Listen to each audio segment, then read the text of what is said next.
Nova Elysium did not sleep. The massive orbital city floated above a blue and white planet like a crown of light, wrapped in thousands of moving ships, glowing lanes, and rotating towers. It was a place where dozens of species lived together, connected by fragile treaties and unspoken fears. Humans were still newcomers here, respected for their inventions but watched carefully for their unpredictable nature. Ethan Hale stood inside Research Ring 7, staring at a transparent display filled with flowing symbols.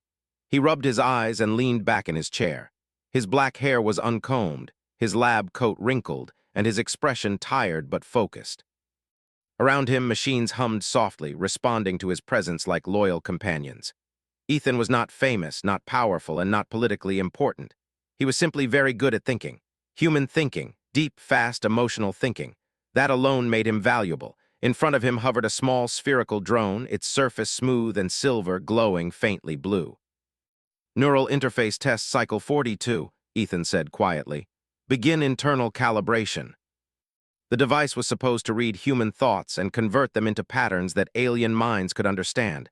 Not words, but emotional logic. No other species processed emotions the way humans did. Where others filtered feelings, humans embraced them, questioned them, argued with them. That chaos was what made the interface so difficult to build. Ethan exhaled slowly and leaned forward. "Let's try passive thought monitoring only," he said. "No output." Lyra entered without announcement, her long steps silent against the polished floor.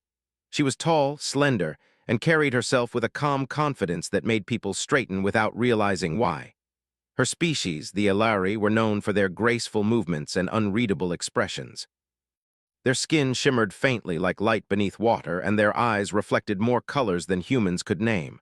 Lyra was not just an alien, she was a diplomat of the Galactic Council, and she was the reason Ethan's thoughts suddenly became very complicated. He opened his eyes and froze.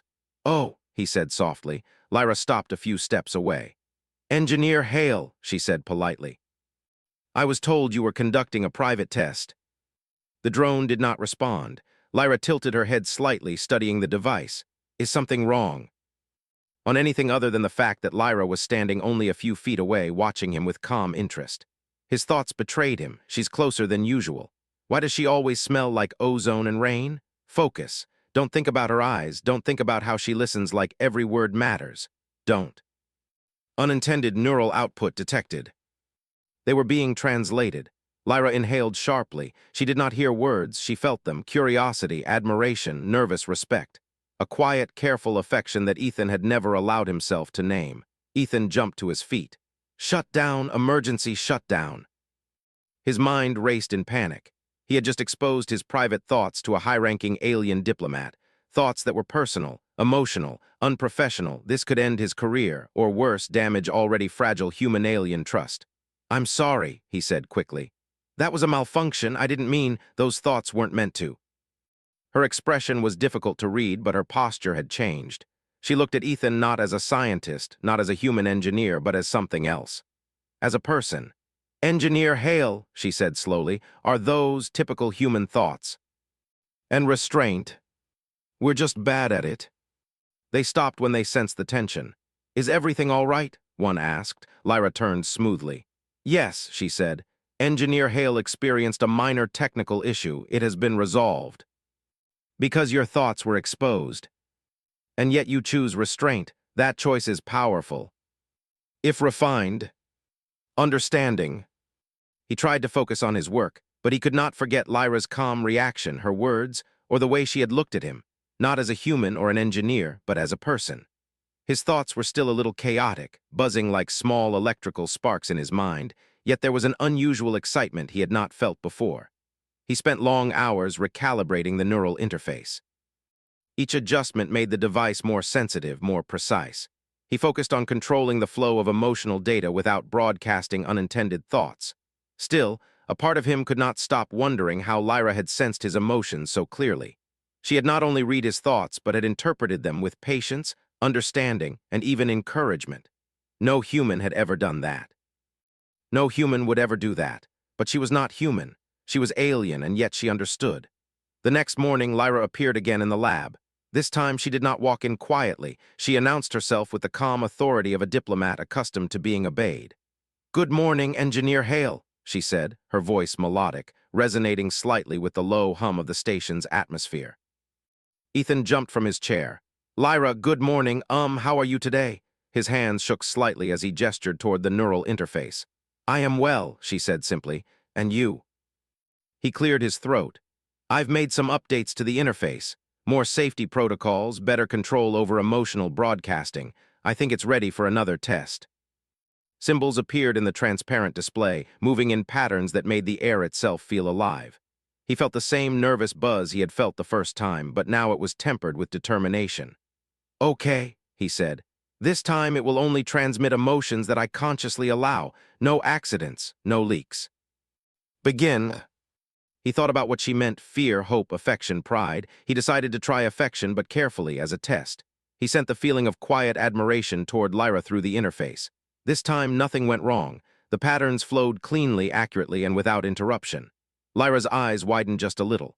Impressive, she said softly. You have improved the system greatly. And yet it is not just the technology, it is you. He usually hid them, kept them under careful control, because humans were expected to be rational, logical, and unemotional in professional environments. Yet Lyra had just said that showing them carefully, responsibly, made him remarkable.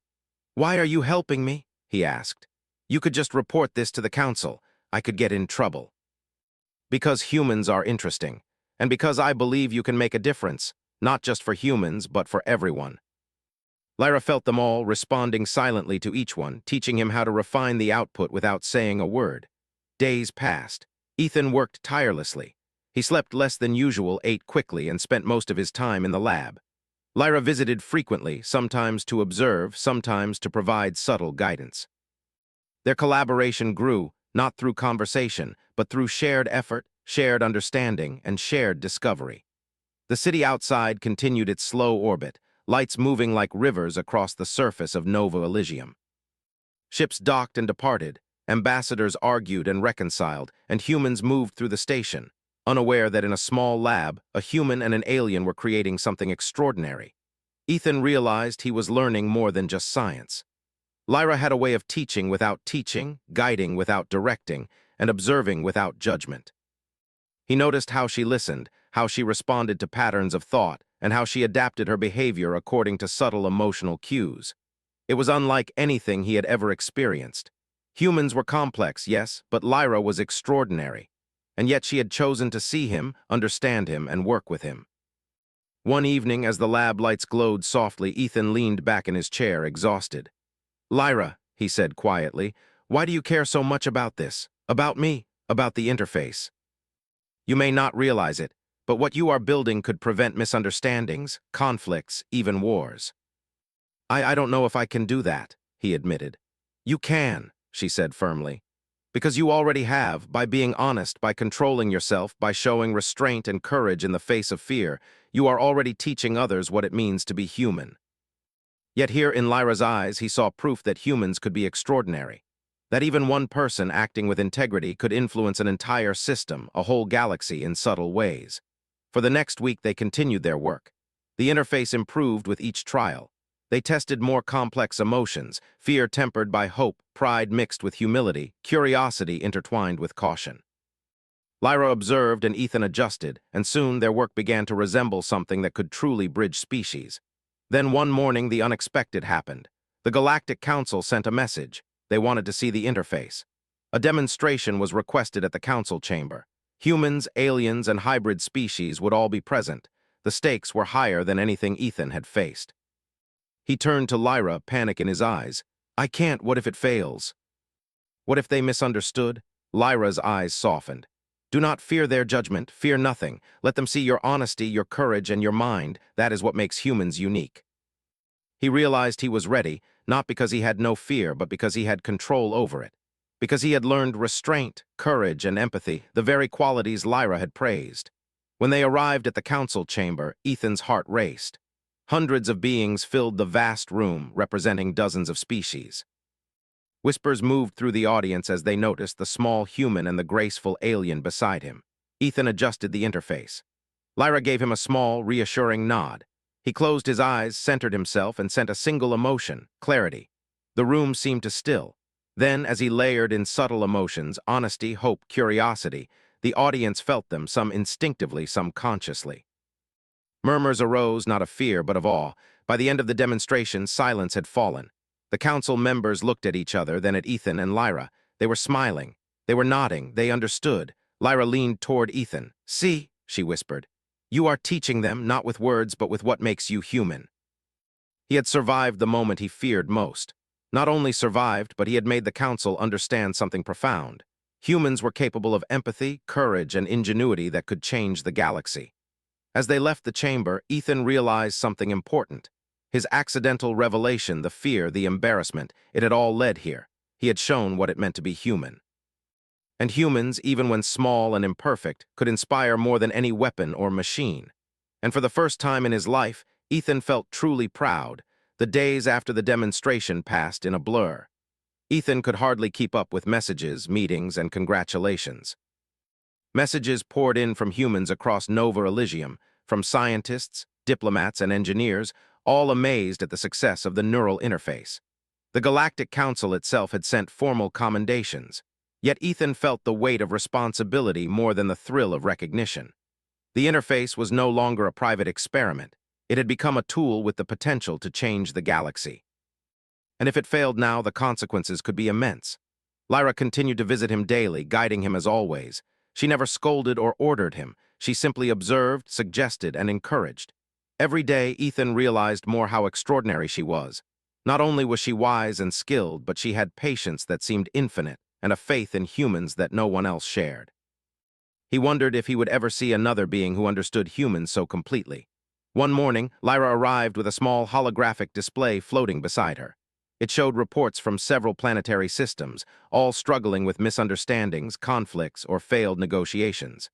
"These are examples of where your interface could help," she said softly. "Mistrust, miscommunication, fear.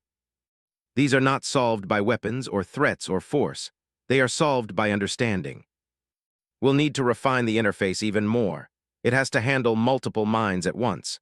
Different species, different emotions, complex, conflicting feelings, and it has to do it without causing overload."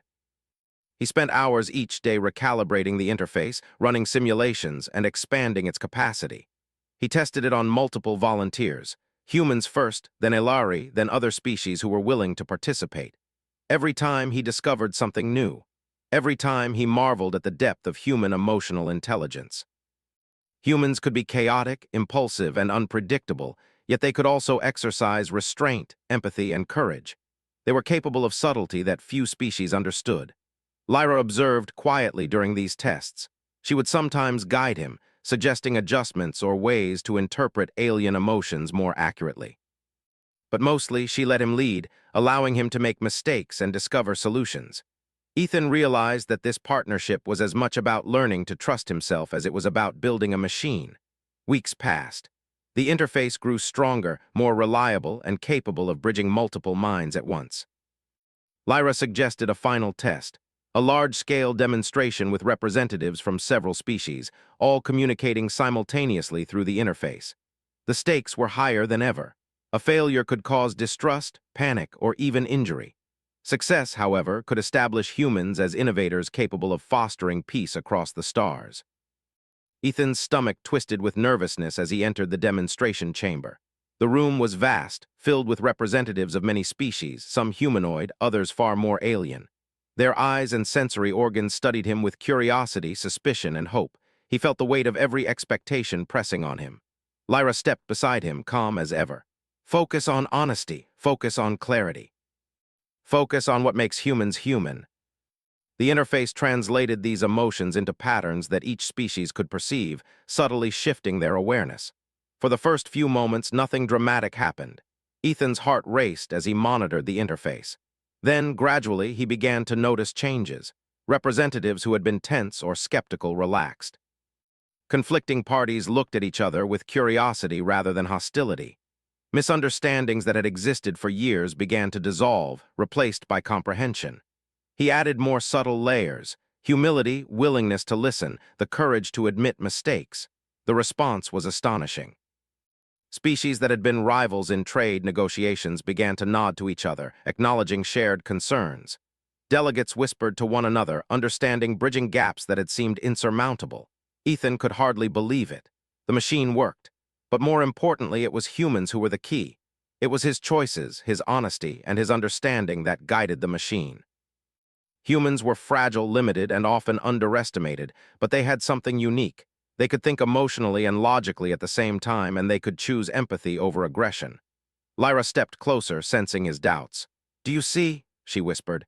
"It is not just the device, it is you. It is humanity."